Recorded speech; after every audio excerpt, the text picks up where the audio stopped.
Ito po yung panload natin po bukas sa MMFC. Ah, Pagod Food 1 po. Bali pakakawalan po natin maya dito. Meron akong nakilala, ang pangalan ay Dennis Palma. Sa oras ng pangangailangan, siya'y madaling malalapitan. Sa mundo ng kalapatiran, ang ibon niya'y maaasahan. Kaya ang tangi kong hiling sa'yo, boss bait, palagi kang mag-iingat at palaging good health. Magandang umaga mga kasubis, oh. Tignan nyo po, meron po tayong bihag, oh. Meron po tayong padapo po dito, African lovebird po. Hindi na natin ulihin yan, yaan nyo lang sa dyan. Kakain naman yan pagka nagutom, eh. Good luck po sa lahat. Bali, piplap na po yung ang MMFC, Pagod Food. Yung iba po, hindi ko po alam kung saan na po. Pero good luck po sa inyo. May padapo tayo, oh. Ayun, oh. Ayun si Parang Larry, oh. Kaya mo ulihin nyo, ma? Ayun, oh. African eye-ring yata ito, kung anong klaseng kulay yan. Bali mamaya, good luck nga po ulit, balik po tayo. Ito po, nag-check po tayo, nagpipicture na po tayo ng ating mga stock bird saka young bird.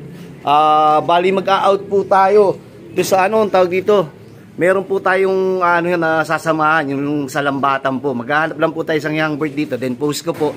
At doon para po doon kay Parin Bigoy, update ko po mamaya po yung young bird po doon, dahil hindi naman natin na-picture, mamaya subukan natin picturean yung young bird mismo po para makita nyo po, kasi naka-video po yun, eh. Out po natin yung mabilisan para makatulong po tayo sa ating kumpare. Mamaya po natin ituloy dahil marami pa tayo asikasuhin. Sige po. What's up mga ka-showbiz? Yun, oh! Salamat! Magandang tanghali mga kasubis. Bali, nandito tayo sa ngayon na lang ulit tayo nakauwi dito sa ating breeder's loft. Bali, itong ibon na to, pwede na pong kunin. Ito yung minsan pinanlambing po natin, pinantulong po natin sa kapwa. Na sabi ko, isang young bird po nila. Ito, malaki na po yung young bird. Lilista ko na lang po to, naka-perso po. Yung isa po naka-perso na pang-out po natin na po natin, pinanlambing natin. Yung isa naman ipantatabi ko na po. Bali, anak po ito ni Tatay Basco. Lahi po ng mga Philippines saka ng 11 points. Yung 11 points po, nanay po nila 8 overall. Bali, 8 magkakapatid po yun. Halos lahat po sila producer po natin dito. Then 5 po yung winner po natin. Yun po, mamaya naman hahanap naman po tayo dito ng pang natin. Pang donation bird naman sa Antay-Lambatan. Condolence nga pala sa pamilya ni Sam. Yung driver po ng PHA pumanaw na po. Ating din tinutulungan yan, unfortunately talagang sabi ko nga po, inabot na rin. Kami nakikiramay, rest in peace, Sam. Kahit paano naman maging magkaibigan tayo. Ito po yung panload natin po bukas sa MMFC. Pagod Food 1 po. Bali pakakawalan po natin maya dito. Kararating ko nga lang po, ayun. Hindi po ako gaano nakapag-video, gawa nga po ng hindi pa po tayo totally na nakaka-recover. Umuubo pa po si Bait at may konti na lang siguro pagka nakalakad na ako at saka nakapagpapawis, nakabalik na sa gym. Ayan, okay na po 'yan. Ang gagawin lang po natin ngayon magpalakas at tumulong muna sa ating tutulungan. Pakakawalan ko muna po 'to. Ayan, bali isa na lang po itong ikakarga natin itong isa kasi bagong balik yan. Para susunod naman, ilaban na rin natin ito ng south. Susunod, maaagahan natin mag-training ng south dahil lagi po tayong palit. Lagi po tayong ng kalahati na ng training. Saka pa lang tayo nagsisimula mag-training sa truck. Ngayon, babalik na rin po natin. Aagahan po natin mag-training. Gawa nga po ng abutin kung magkasakit, maaga natin maharap na magkasakit yung ibon natin. Unlike nung nakaraan, nauubos po tayo pagka yung halimbawang nag-load tayo ng alanganing kalahating buwan na o isang buwan na nakakatakbo sila. Minsan pagka yung humahabol po tayo, biglang aabutin ng sakit. Lalong tumatagal, nahihirapan po tayo. Pagkauna nga po, di ba, napakahirap magkarga nga po ng mga ibon natin. Unang karga po, talagang marami nagkakarga na may one eye cold, may mga kung ano-ano. Siyempre mga baguhan po yung iba dyan, excited Tayo babalik po natin yung pagiging excited natin po para maglilipad po kagad tayo para malaman kung abutin ng sakit, di harapin agad. Hindi na po tayo hindi na po tayo yung patumpik-tumpik pa. Sige kuya, labas. Ito po, nahiya pa lumabas. Ito po yung isa, pakawalan po natin to. Naka 6K ko po tayo. Pakawalan na po natin. Susunod naman po yung ating, ayan, sumunod na, hindi ko na nahawakan. Nag-automatic na.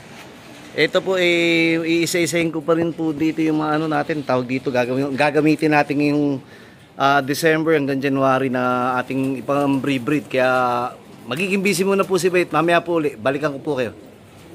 What's up mga ka-showbiz? Magandang gabi mga ka-showbiz. Bali, kahit na gabi na po, kailangan po natin mag-video. Hindi pa po tayo okay, pero bilang pagmamahal at malasakit sa ating kapwa, lalo na sa ating kumparing Bigoy, nasa hospital pa yata po yung kanyang magulang. May ilang araw ko na rin na-pledge itong pangantawag dito, panlambing o isang young bird si Bait para po sa laban nila po sa buhay na makasama po tayo. Pasensya po sa boses ko, medyo pa rin po ako, nagpipigil lang umubo. Tatapusin ko lang po itong video na to na para mapagtsagaan lang po natin na ma-videoan. Pasensya po. Yung isang young bird po yun, yung nakaupo na yun po, anak po na itong 8 linggong, kapatid mismo ng 8 linggong na nanalo. Alam nyo na po nakarang video yan. Philippines cross 6 times Barcelona cross 8 overall.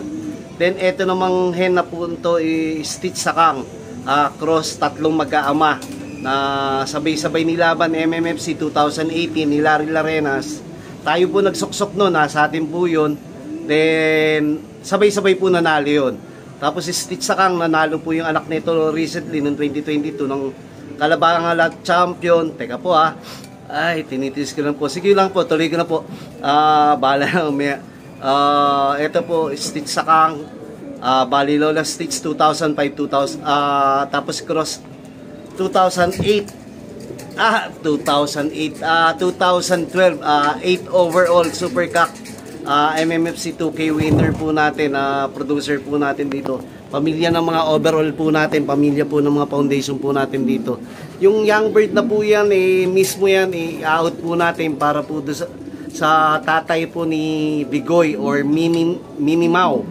Ayun, pagpasensya nyo ako kung ganito yung pag-deliver ko ng gawa nga ng nagpipigil lang akong wag maubo. Eto, tuloy natin. Bali, hindi natin na-control yung ating pag-ubo. Bali, eto nga po, yung ibon malilikom na halaga po dito. Bahala na po kayo, PM nyo po ako.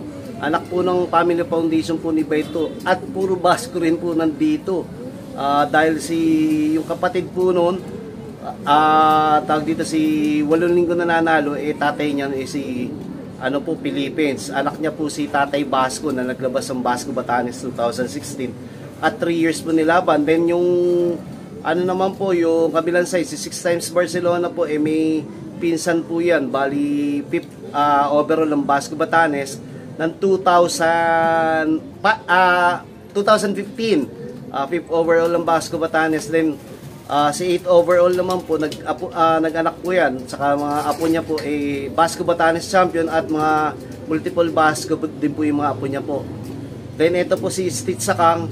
Bali ay anak po mismo ni Lola Stitch 2005 MacArthur po. Si Lola Stitch may anak din po yun. Dali kapatid po ni Stitch Sakang sa nanay. Nag-anak naman po ng 4th overall Basco Batanes, si paring Eddie Noble. Tapos yung 8 overall din po yung kalahati nito. Kay tawag dito. Yung mag-aama pala, Stitch din po yun, cross bulak po. Ganun pa rin po, puro tawag dito, puro Basco po. Basta yung malilikom na halagan, medyo hindi na po tayo okay, maya na po ulit. Basta dudugtong-dugtong ko na lang yung video po natin. Sige po dasal na lang po ni Bait ang agarang pagbuti ng kalagayan ng tatay mo, paring Mini Mau or paring Bigoy. Sige, good luck. God bless. Mabait naman si Lord. Bahala na si Lord sa inyong pamilya. Sige po. What's up mga ka-showbiz?